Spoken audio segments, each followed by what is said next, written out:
И аз самиот не знам како го започнав моето огромно и близко пријателство со алкохолот. Кога тргнав во средно училиште, почнав да се дружам со група дечки кои беа кул. Тргнав во друг град на училиште, без другари премногу сакав да се дружам со нив. Ме примија и тоа одлично. Се собиравме скоро секој ден, пиевме пиво, вино и некои други жестоки пијалоци. Имам 17 години и ќе станам мајка. Целиот мој кошмар започна пред една година кога до нашата куќа се пресели нов сосед од странство. Почна да се дружи со моите. Многу се гостопримливи. Имаше некои си 50-60 години, но не изгледаше толку старо. Постојано доаѓаше на кафе, на гости, си бараше причина да дојде кај нас. Му спомнав на татко ми дека има нешто чудно во неговиот поглед, дека може би има некои настрани намери.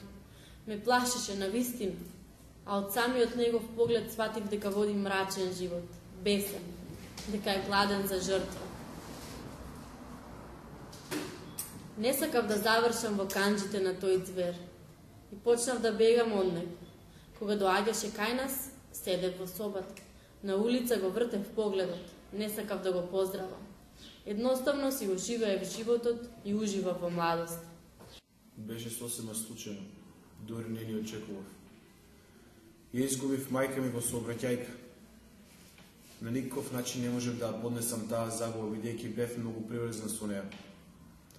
Од дечко со големи визии, како што бев, и планови за животот, се претвори во личност која немаше желба за никаков живот.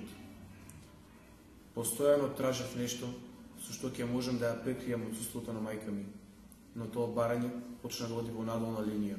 Татко ми стана алкохоличар, а јас како единец во семејството бев изложен на постојано физичко малтретирање од негова страна.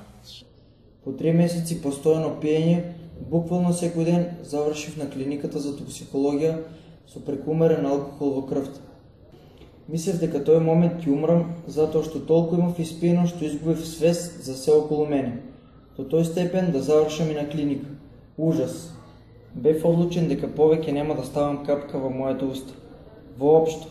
Но тоа остана само мисла до вечерта кога моите другари дојдоа да ме посетат и повторно заседнавме да пиеме. Се до тој момент кога моите отидоа на деловно патување за Франција, а јас останав сама дома.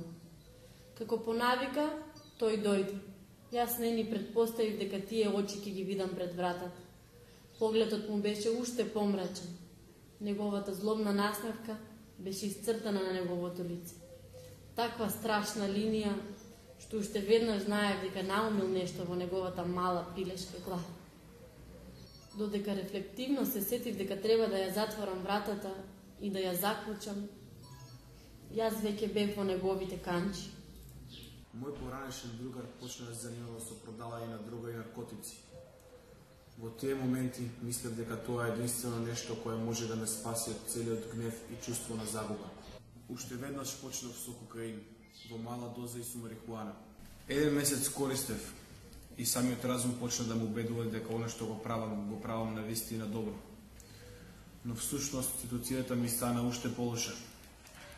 Не може да држам концентрација на часовите.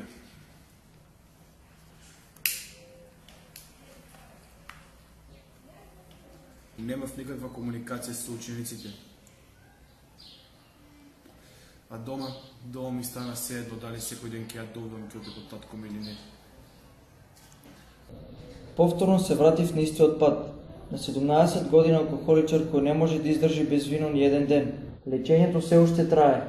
Имам поддршката од семејството, од професорот, од оние вистинските другари. Оние другите ги батали.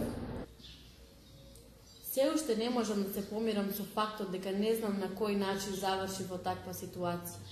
Искористена, омаловажена, истравматизирана, уништена. Најлошото од се е што во мојата утроба носам негово дете. Дете носи дете на психопат, манијак, педофил. Требаше да го абортирам, но со анализите се покажа дека шансите се огромни да останам стерилна. Не можев да си го дозволам тоа. Мојата класна забележа огромна промена во моето однесување. Неколку пати разговараше со мене. Почувствував дека не сум сам на овој свет. Прв пат после 2 месеци од смртта на мајка ми, Имаше некој до мене што рече дека ми верува и дека можам да успеам во животот. Беше запознаена со се што ми се случи и со се што конзумирав.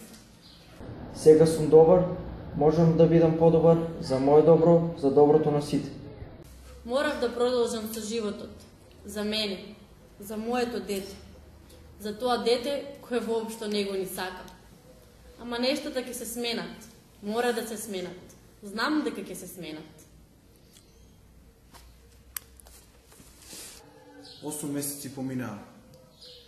Веќе 6 месеци како се ешестив од тие гнаси хемикалии со кои се труев телото и мозокот.